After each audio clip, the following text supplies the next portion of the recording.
U.S. Border Patrol agents apprehend 2 migrants just a few hundred meters from the border wall.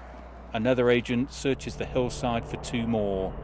One makes his way down. The other continues his journey, at least for now. Those apprehended are taken away for processing. A key concern for authorities this year is the number of unaccompanied children that are being apprehended. On average, U.S. Customs and Border Patrol agents are encountering more than 500 unaccompanied children a day, with reports indicating a total of more than 16,000 minors are in U.S. custody, perhaps a third of them held in facilities like this one.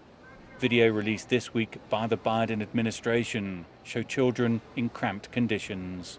To see those children in those conditions, my immediate first thought is, what about COVID? We're talking about children who can't take care of themselves, who are not even allowed to under U.S. law, and yet we're not even doing right by them.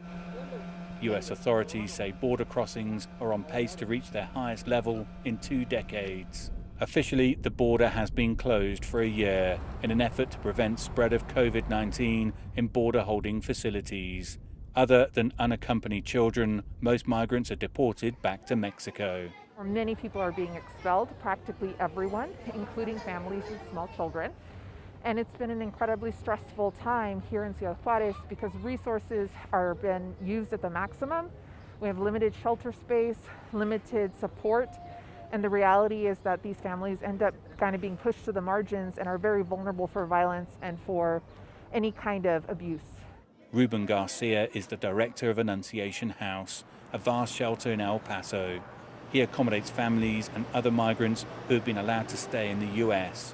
He blames in part the Trump-era Remain in Mexico policy that forces asylum seekers to wait south of the border for the recent spike in children crossing on their own.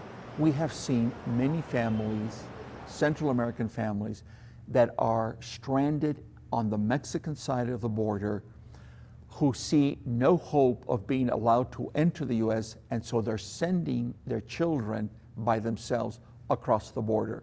So in a sense, one of the policies of the United States is feeding this dramatic increase in the number of unaccompanied minors.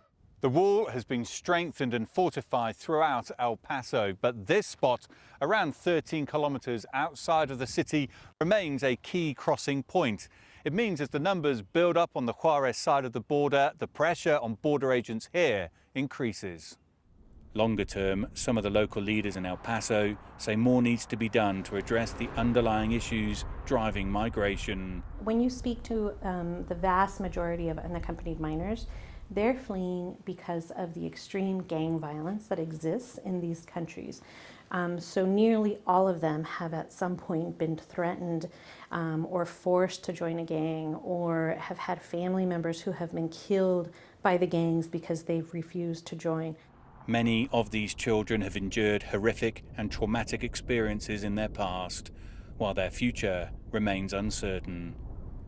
Dan Williams, CGTN, El Paso, Texas.